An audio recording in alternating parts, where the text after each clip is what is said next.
Game 1, you tried a strategy against the Ziggs, it didn't work. Game 2, you're either picking or banning the Ziggs. Yeah. Right? And we haven't seen them be able to effectively navigate it yet.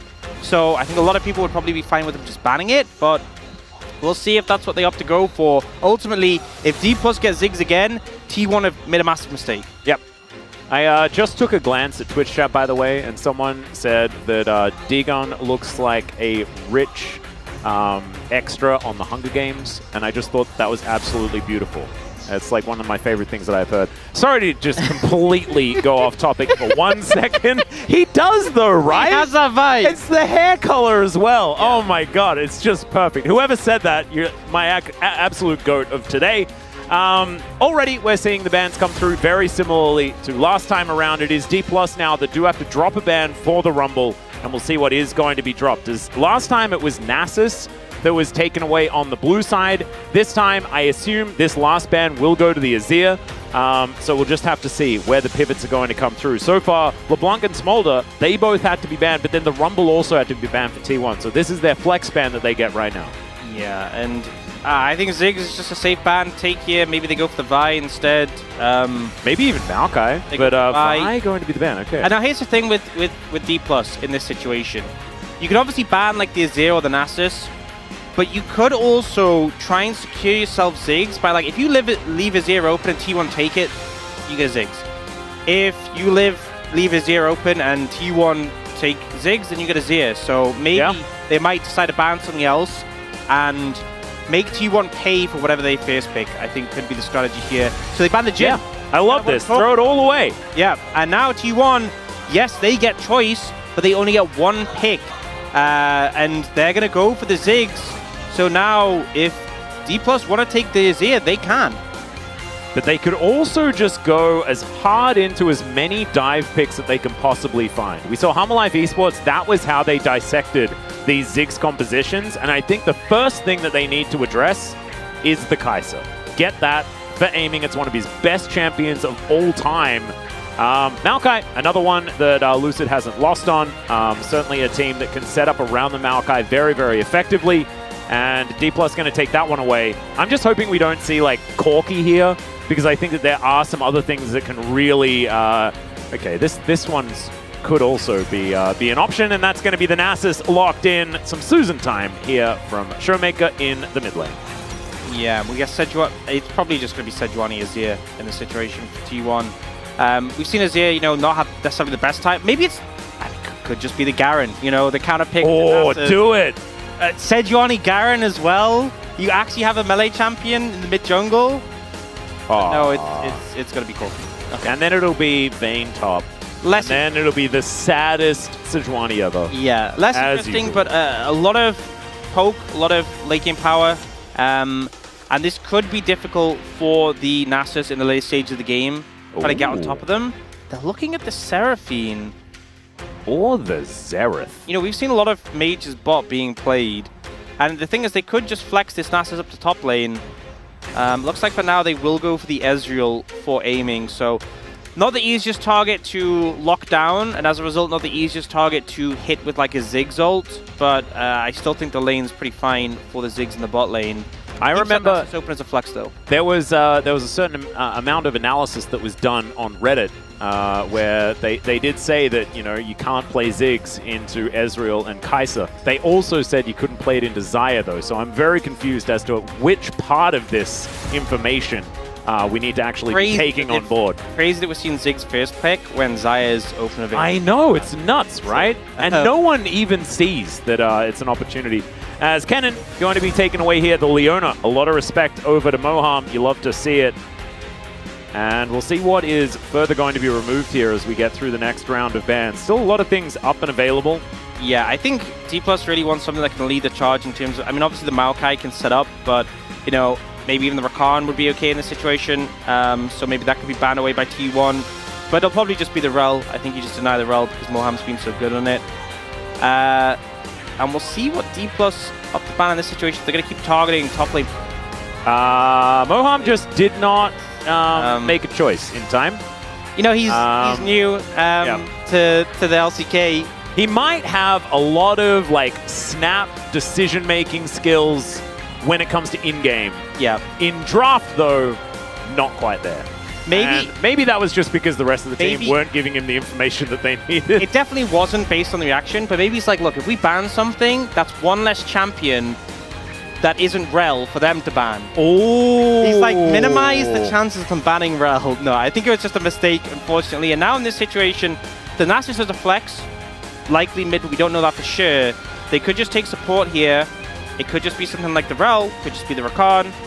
We'll see what they opt to go for. If they opt to go for top lane here and blind something for Kingin. Or just blind some sort of hook champion. Instead, it's going to be the anchor to come in for Moham with the Nautilus lock-in. For a second, it was looking like the Maokai Blitzcrank we've seen Gen G play. Yeah. But, you know, Moham has been fantastic on Rel. Lehens is that guy on Blitzcrank. Oh, yeah. You know, so I'm not sure how convinced I would be by that. They end up going for the Nautilus. I think one of the problems with playing Nautilus in this situation is now T1 are going for Sejuani Alistair potentially. This is a very thick front line. It's going to be hard to hook onto the backline targets. And into Corki Ziggs, you just get mangled as a Nautilus. Like, the tankiness of the front line of the engages of D+ is so much less than the engages on T1. But they do have that Nasus to kind of bolster things. Now the T1 looking potentially for a top lane pick. The blind Vayne would be an interesting one. I'm not convinced. I actually like the Camille a lot. Yeah, me too. A big reason is, you know, talking about the Ezreal being a safe pick, hard to lock down to hit the Ziggs ult. There is a champion who can lock an Ezreal down no matter what and ensure that he eats the Ziggs ult, and that is Camille. So, Aiming going to have potentially some issues to deal with that one. And now, considering picking up the Zeri in the situation, which I guess would mean moving the Nasus towards the top lane. No, they're going to keep the Nasus mid and go for GP into Camille. And Kingin has been pretty solid in the GP. Yep.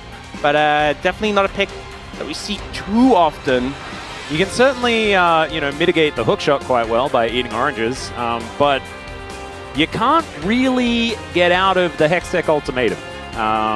You can't eat your way to freedom there. Yeah. So this could be a difficult time for the Gangplank.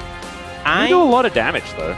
I'm not super convinced by D+'s composition, and not just because T1 have Ziggs, but I feel like T1 have a lot of setup, have the Camille to help the dive, they have the follow-up from the Ziggs, Ziggs Corki, great damage threats, and they can also play for towers. On the side of D+, I'm concerned about the durability of the Nautilus in this composition.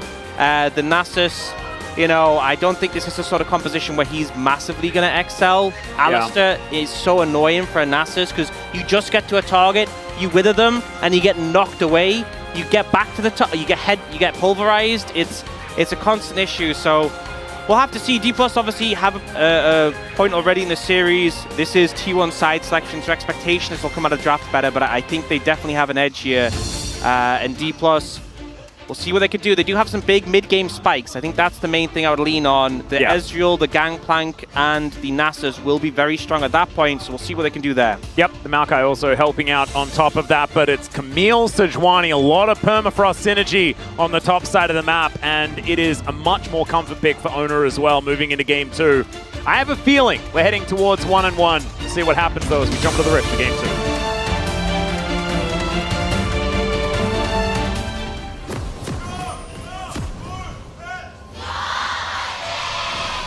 소환사의 협곡에 오신 것을 환영합니다. All right, here we are, ladies and gentlemen, on the Rift for the second game of the series. And it feels like whenever a team gets onto red side, they're like, let's just cook something up and see what happens. That's what we're seeing here. Once again, we've got a lot of melee champions and an Ezreal on the side of D+. This time around, I think it's not quite as crazy as what we saw on T1 side with their experience draft that they went for. But I'm looking forward to seeing how the Gangplank is going to do. Can be pretty rough against the Camille, especially if she starts to get rolling. And I think you can easily make a comparison to the HLE Gen G draft, where HLE got a massive lead but had no damage with like Azir as the only threat. A draft like that, even if you get a big lead, can lose. A draft like D+, if they get a big lead, they can still 100% win this game. Oh, yeah. So it's not like a draft that means, oh, it's unwinnable. I don't want anyone to read into what we're saying as that. It just will become hard, especially if they fall behind. But they do have tools to try and get an early advantage, and we'll see if they can lean into that. For now, though, we're not getting lane swap shenanigans, which you know, when you have Camille against Gangplank, I don't think it'd be appropriate to lane swap, you know? I would agree. Showmaker is struggling here into the Corki. Of course, you can't really kill the backline minions with your Spirit Fire just yet. Need a few points into that one. Well, that can happen. And so going to be a little bit of a struggle here for the Susan in the earlier stages of the game. And a concern I do have is, obviously last time Guma played Ziggs, it didn't go so well. But he's also not using pool potty Ziggs. Oh, which true. He does have the little wizard. I mean, I think this is kind of like second best. I feel like it's the hipster's choice, as Hook going to come through here from Moham. Tries to get the aftershock damage thematically, you know, Keria's got the Hextech Alistair. Yeah, right. Very Hextechy vibe from the Arcane Ziggs. Got a bit of an Annie and Tibbers vibe, doesn't it? Yeah, there's a bit of synergy there, but you know, I guess we can maybe blame the fact there isn't a pool potty Alistair skin yet. Oh, why don't we get, you know, why doesn't like every champion have a pool potty skin? We can agree it's the best skin line. I know, I 100%. I still like think, what's the best animation that a pool party skin has? Because I have one in mind, and I wonder whether it's the same. Oh, I'm trying to think. I think it's the Renekton back animation. Oh, you know, when that came out, I got that skin, and I was just in lane, you just spam. Yeah, right. You just bounce up and down. Oh, man. Right, you're completely right. That is it's so good. No one uses that skin anymore. Makes me it's very sad. sad. It's sad, honestly. We should return to our roots and rediscover, especially with how much Renekton we have. I know. What? I'm going to say it. I would not mind B1 Renekton, R5 Renekton, if you play that skin. If you're going to play that skin. You can be 0-3, you can be down 30 CS, the game is lost, but you spam that emote.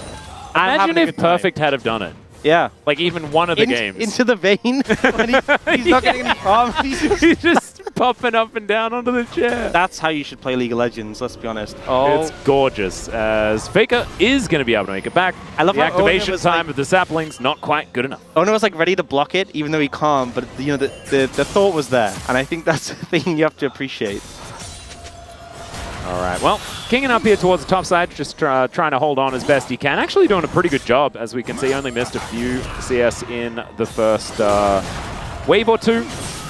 And the more barrels you can find, the better time you're going to have. Like, honestly, already, like, stacking up this grass.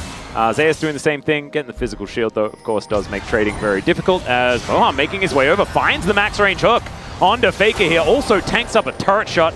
Does have the aftershock there. You know, it's one of those situations where like Moham lands the hook, but it's like they're never ever killing Faker. And there's just not a lot of damage. You know, Showmaker walks up to him and cues him, and it's like, okay. And then Faker just trades back, and they end up at even health. So what did it? You know, I'm not saying he shouldn't have gone for it. It's just it's one of those funny situations where you know, bit of an and what situation. Yeah. Showmaker obviously has a sustain on his passive that does scale up as the game goes, but particularly with the fact that the Nasus will put more points in E early, it's not huge early on. But there is some damage being done to Faker. Now Moham's like, I can do a return gank, but Keria's here to cover, so not really going to get too much of an opportunity. Yep. And it looks like just Keria's here to give Faker some safety so he can escort the wave in. He's going to try and push this one out.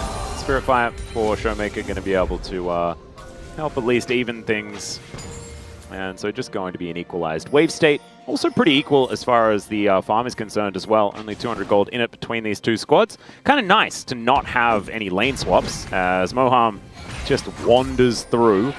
And is now looking to set up for a bit of a grubs play here, perhaps. There's no teleport on either mid laner, and Faker going down lower and lower might mean that DK are in a pretty good spot to try and go for some of these grubs right now. Yeah, this is the point where Showmaker's got a few points in E and starting to do a lot of damage to Faker, so he can't really match up. Showmaker hitting 6 as well, and you can see from how T1 are moving, they're like, cool, yeah, we can't contest this, we're opting out. And that also means a bit more freedom to Kingen, who's been struggling a bit in this matchup, down 10 CS, and now Zeus has to play a bit more careful, can't really push up as much when the wave's so close to the tower. So. Yep. I think Showmaker also just got Angry Desert, so he's feeling pretty good. Now has that added tool to give him the extra health.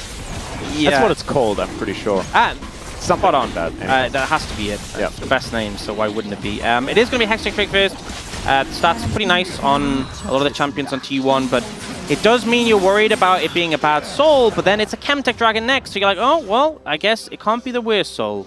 Hey, true. There you go. And we can't have any Orc Susjet in today's game, or at least not yet. So that is certainly good. You're saved for another game.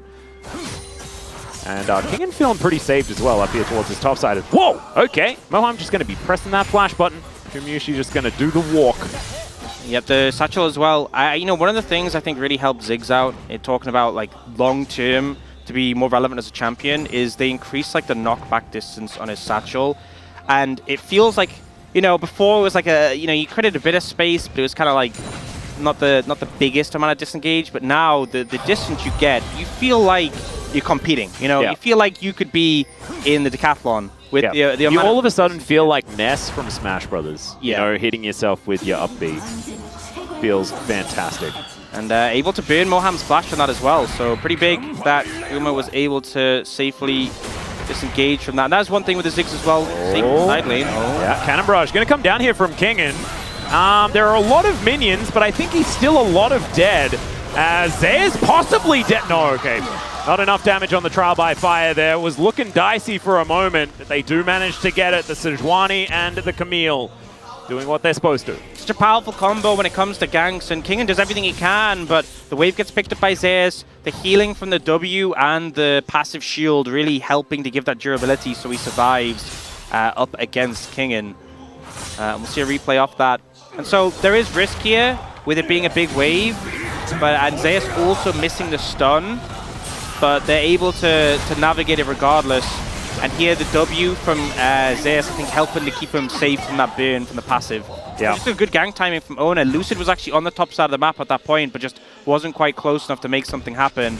And definitely, this Camille getting the lead is a big win con for T1. Really is. D+ were able to get the grubs, so there is that. Trading it for the Drake this time around, though. So T1 still just trying to kill as many dragons as they possibly can. The two tech varieties now up and available on the Rift. 2.5 minutes until the second one going to be there. As Showmaker possibly face-checking here. Hextech Ultimatum comes down. Fury of the Sands going to be used here. But I don't know whether it's going to be enough to keep him alive. And Showmaker just kind of giving it up.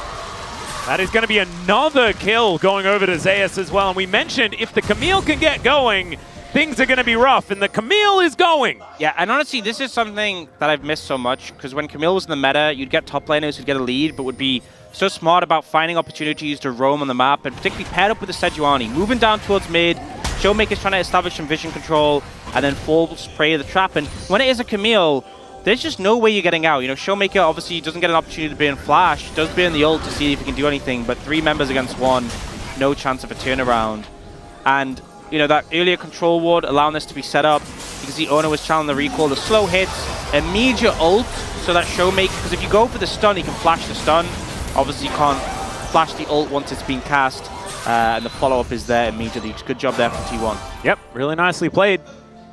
Not end of the world or anything like that, only 1,000 gold, but this is going to put a dampener in that mid-game that you were talking about, right? D+ wanting to play around that extra power, and Kingen, this lane has gone from bad to really, really, really bad. Yeah, and I think also when you think about the engaged champs in T1, Alistar can really struggle with Ezreal because your range on your engage isn't that high and he can arcane shift buffer it. Sejuani can really struggle into GP because he has the oranges cleanse. Camille is so fantastic at engaging, but if you're behind, you're just going to get blown up. If you're ahead, it's a completely different ball game. So specifically Zeus being ahead, it's going to make those team fights a lot easier if they get to that point. And now with the strength that Zeus has, they feel comfortable to set up for these grubs. And I think with Lucid just recalling that, they'll likely pick up 3. It's about 45 seconds on the Dragon, so D+ could move towards bot and set up for that. You can see Moham already establishing some really good vision control, but I think T1, they've already got Dragon 1. I think they're fine to sacrifice it if they need to. I think so too. Especially if Gumayusi can stay alive, as Moham will be able to clear away some of the vision. No one else making their way down. Oh, I'm sort of trapped in the minefield right now. Oh man, he's taking a lot of damage. Luden's already completed for Guma, and I love that he's rushing the Ludens. Didn't go the tier, and it means that spike comes so much sooner. And obviously Ziggs is a champion with a ton of wave clear, but it's like when you give a wave clear champion a shiv, it just amps it up, so now his Qs are just decimating waves. It means when they're trying to apply pressure on the bot lane, they just never get a chance. The wave's gone immediately. And even with that, reset time is coming from D+. T1 get to the Dragon first, so D+ might be cut out from both objectives if they don't get here quick. Yeah, Faker already over here. You can see Showmaker just dealing with the wave. He is going to be able to push that one in. Lucid in position. Glacial Prison just going to zone him away. Nature's Grasp does come down. But Keria, he can eat that CC.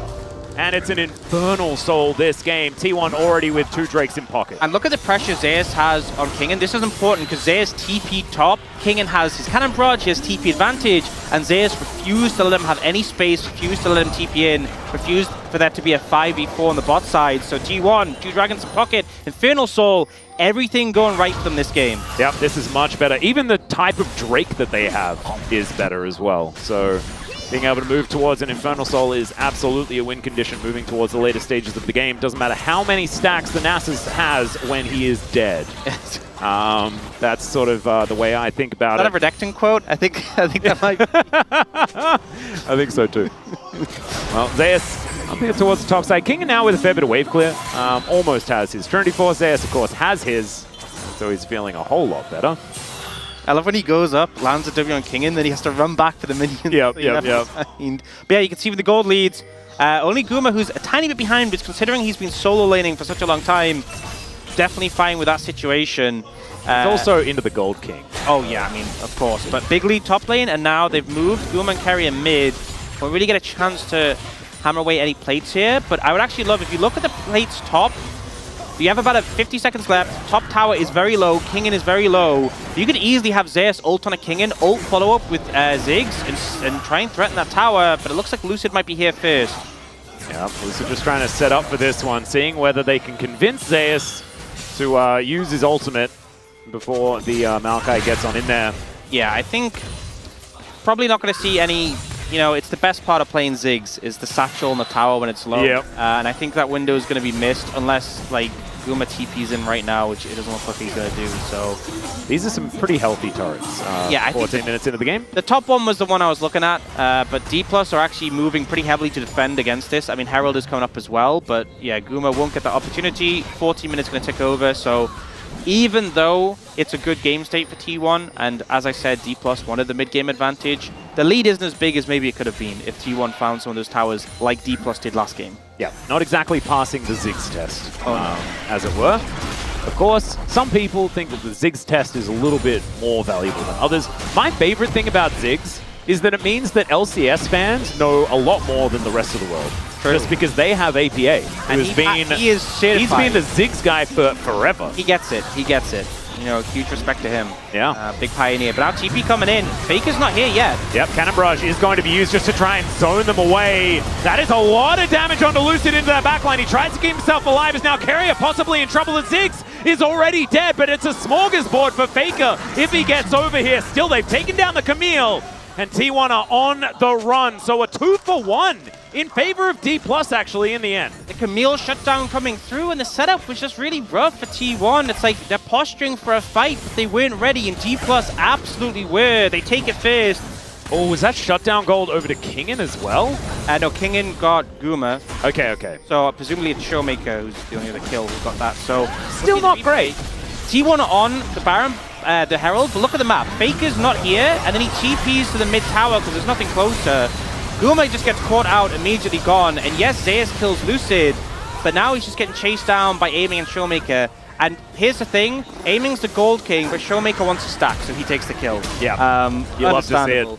But ultimately, a bit of a fumble there from T1. They still have a lead, they're still in an okay spot, but definitely not how they envisioned that play going.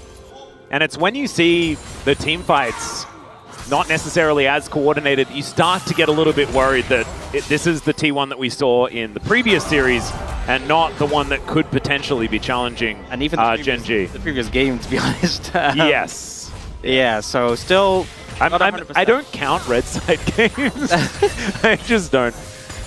Because this is, of course, a bit of a must-win for T1 in this series. They wanted to try and utilize a lot of their more eclectic comps to try and steal a win on the red side.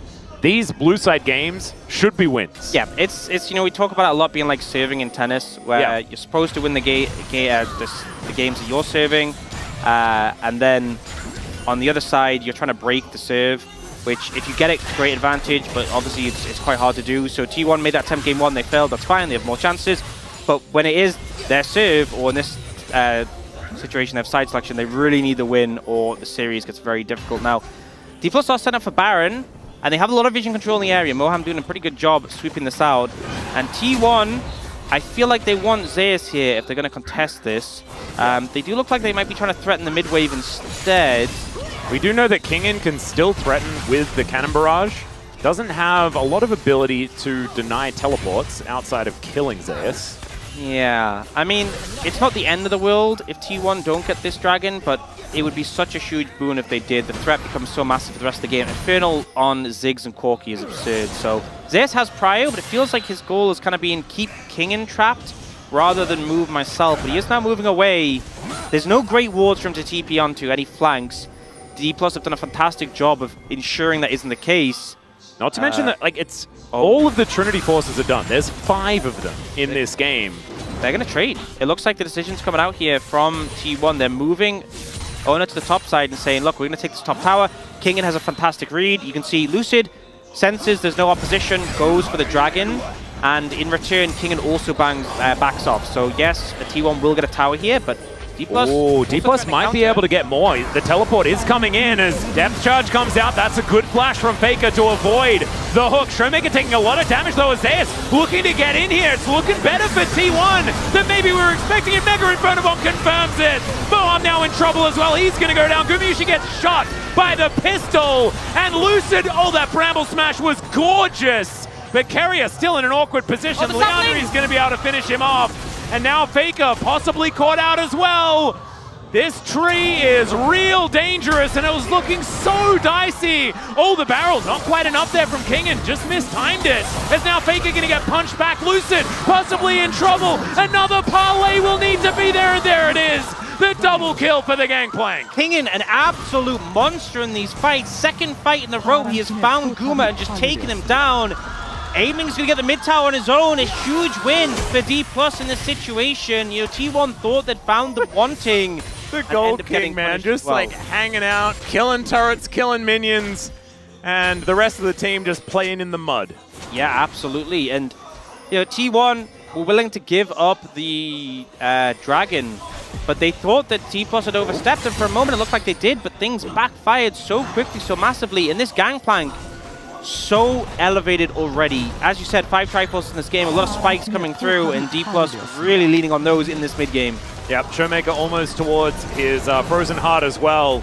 And it doesn't get better, it gets worse before it gets better for T1 against this composition. We have a look at the start. Good flash from Faker to start this one off. And for T1, it was looking really good at the beginning. Yeah, the problem is, you know, they don't manage to take out Kingen. It's actually ulting the Nasus to kill him, and Kingen just charges Guma and takes him out.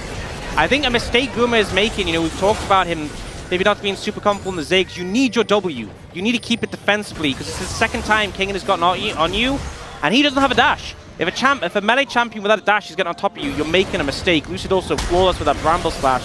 They are not looking for him. Yeah, Lucid now in trouble, down to about 50% here as Hextech Ultimatum does come in. Mega Inferno Bomb now that he's held in position, and they're able to take down the tree. Showmaker getting here, but a little bit too late, as him and Aiming are going to be able to get rid of Shelly.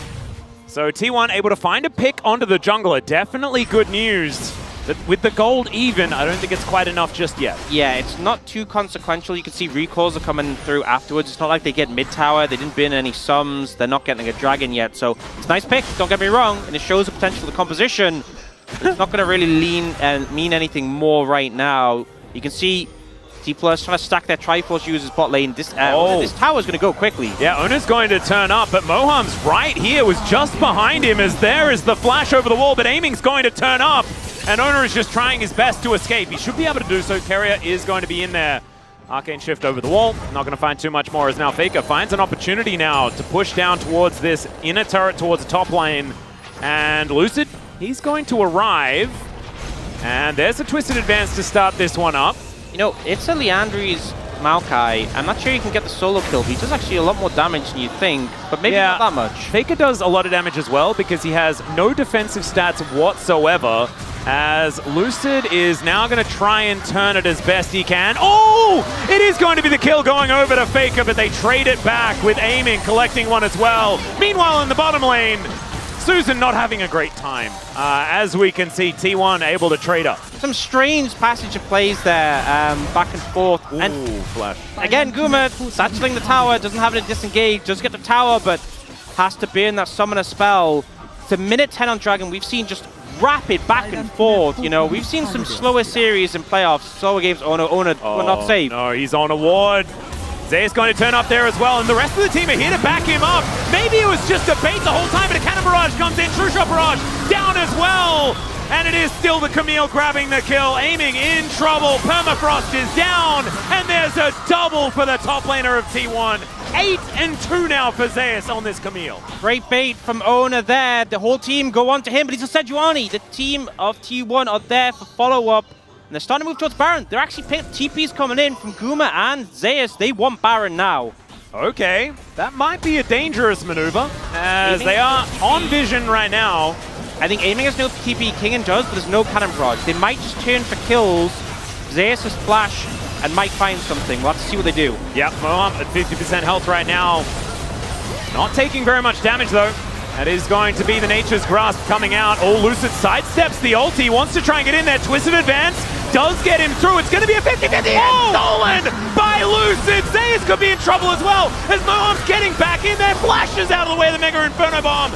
And the turn from Showmaker not quite enough here as Oner down so low. Trial by fire wasn't quite in there, but there's the parlay to lock it down. Another hook. Moham, the god, is able to take down Zeus before he can kill the pirate. And aiming finally teleports in, but it's all over, dude. T1 Barons, they live and die by them. They get overzealous and Lucid. He has been so clutch on smites this entire season. It's not a 50-50 when he's about, and he holds his nerve. Oner doesn't, and they end up getting rewarded. So here, Oner's recall in this position, but the pings are coming out, so they're aware. They set this up as a trap. You can see the pings. The engage comes through, and with the Camille and the Ziggs AoE damage, the front line gets mangled. Aiming does create some space, but gets chased down. So this is a fantastic play, and T1 go right. We've done enough, we can stop Baron. But the thing is, the ult from Oner misses Lucid, so he's able to get in the pit, and they start to focus Lucid down, but the Baron's nowhere near death when Oner smites, but he gets nervous.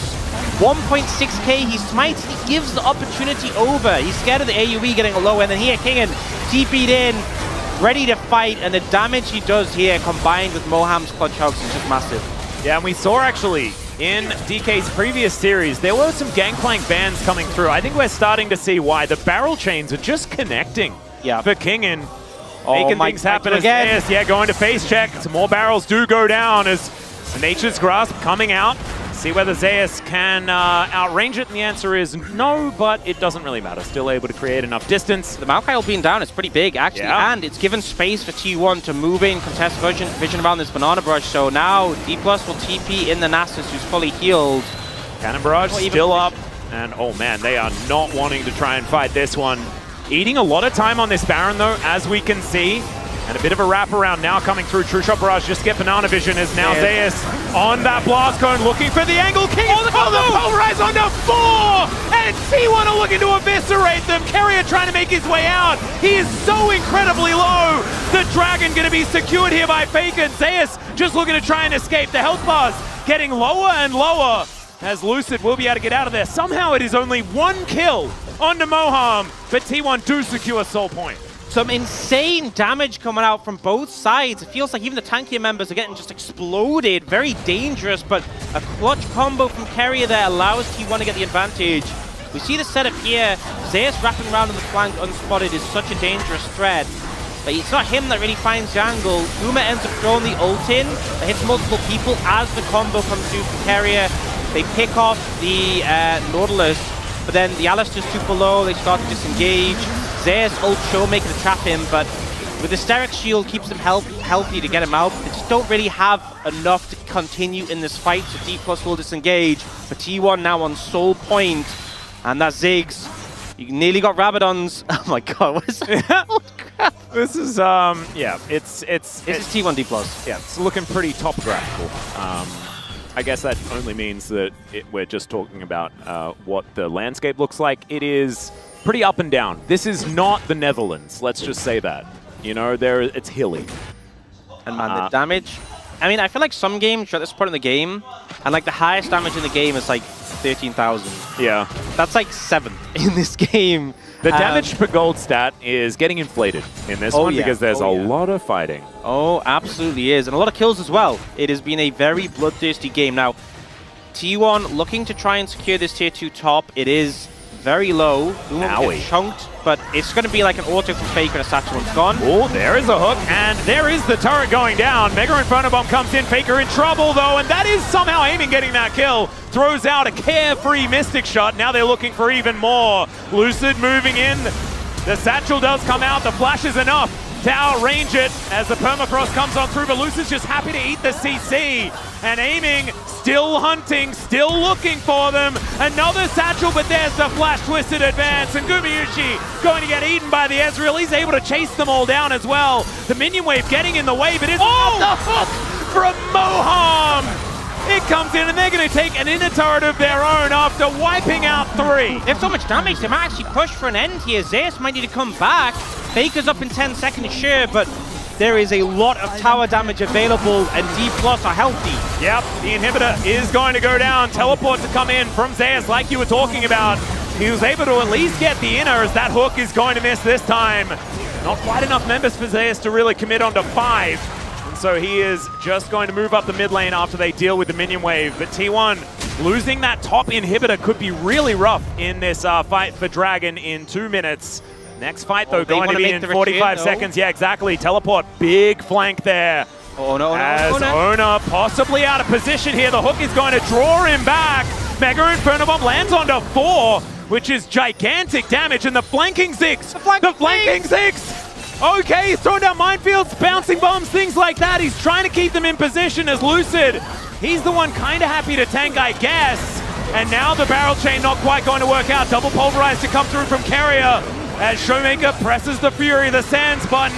And now the Nature's Grasp does come out. Keria still trying to tank this one up, though, and we've got lots of trades of ultimates all over the place, and the barrels are really starting to hurt. In goes Zeus, though. He finds King, and the Pirate is going to fall down, and now Faker with another very aggressive Valkyrie. He's going to help lock down Moham. It's a triple kill now. Make it a quadra as Amy can't do anything. And Zeus says, not on my watch, D+. Lucid might just be a pentakill waiting underneath the turret. We'll see whether Lucid's going to actually fall down or not as he pushes Zeus back and says, no penta. Not that far, okay, sir. Yeah, tries to find it, but won't with the Ziggs here. They take the towers so fast. Only Lucid up. Moham in 10. The wave's coming in. I think this is game for T1. They managed to punish D+.